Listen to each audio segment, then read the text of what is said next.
Who doesn't love traveling? Ask a toddler or a septuagenarian. Everybody loves to venture out of their homes and try something new, like visiting new places. Why do you travel? Which are the places that you frequently visit? People like traveling for various reasons, such as visiting the family, spending time with friends, for fun, for knowledge, for adventure, etc. Most people love to travel to scenic places like Switzerland, Thailand, Kashmir, Lonavala, Goa, Nainital, etc. Some go for pilgrimage to places like Mathura, Tirupati, Amritsar, Velankani, Ajmer Sharif, etc. Did you know the largest pilgrim gathering in the world was recorded in India in 2019? Yes, it was the Mahakumbh Mela, attended by 140 million people. In this lesson, we shall explore along with the author Vikram Seth two well-known pilgrim centers of Kathmandu in Nepal. The author describes his journey in the form of a travelogue. Do you know what a travelogue is? A travelogue is a person's account of a journey to another country or place. It can either be a written report with many factual details or a narrative story about personal impressions and experiences. The author went to two sacred places in the capital city of Nepal. One of them belonged to the Hindu culture, while the other belonged to the Buddhist culture. The author first visited the Pashupatinath temple, which was full of tourists, pilgrims, devotees, priests, hawkers, birds and animals.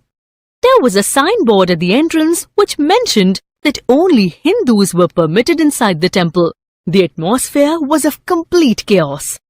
Meanwhile, a Nepalese princess appeared and people made way for the royalty, bowing to her at the same time. Here too, a group of saffron-clad foreign citizens tried to sneak into the temple, but the security guard was not convinced that they were Hindus. The author then observed a fight between two monkeys as one chased the other all around the temple and then down the holy Bagmati river.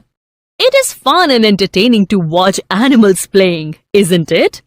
He then saw a dead body being cremated at the banks of the river, and nearby there was a group of washerwomen with their children. There was a temple that half protruded from the stone platform on the river bank. It is believed that when it emerges fully, the goddess inside will escape and the evil period of the Kali Yuga will end on earth.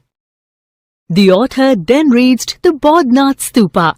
It was in complete contradiction to the situation in the temple. There was stillness all around, even in the shops encompassing the stupa that were mostly owned by Tibetan immigrants.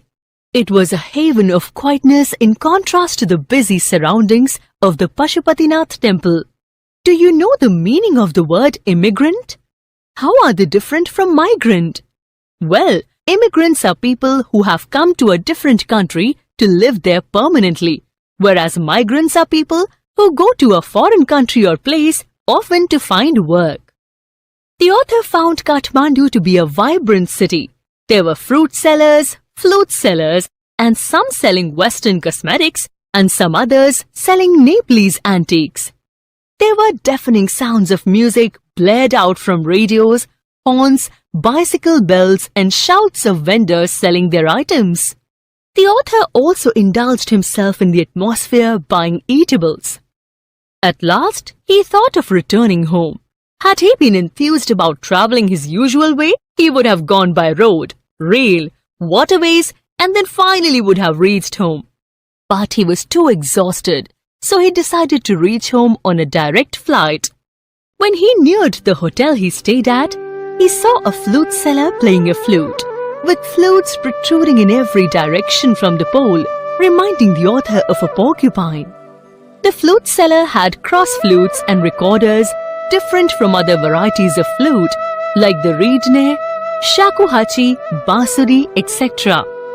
Yet all of them produced almost the same sound. He was always mesmerized by the sounds of the flute, be it of any kind. It drew him to the commonality of mankind. The flute also needs to pause and breathe before it can go on. He had never before been so affected by music. What have you learned from this chapter? You sure might have learned how traveling helps in understanding the world with a broader sense of appreciation for all the things around you. What else are the perks of traveling? Travel exposes us to new places and new people in reality. It allows us to value other religions, culture, and their people. Doesn't it also give us the opportunity to see nature and admire its beauty and vast variety, also making us aware of the need to preserve and conserve it in best form? The writer let us explore and experience the world through his eyes and helped us educate ourselves about the world.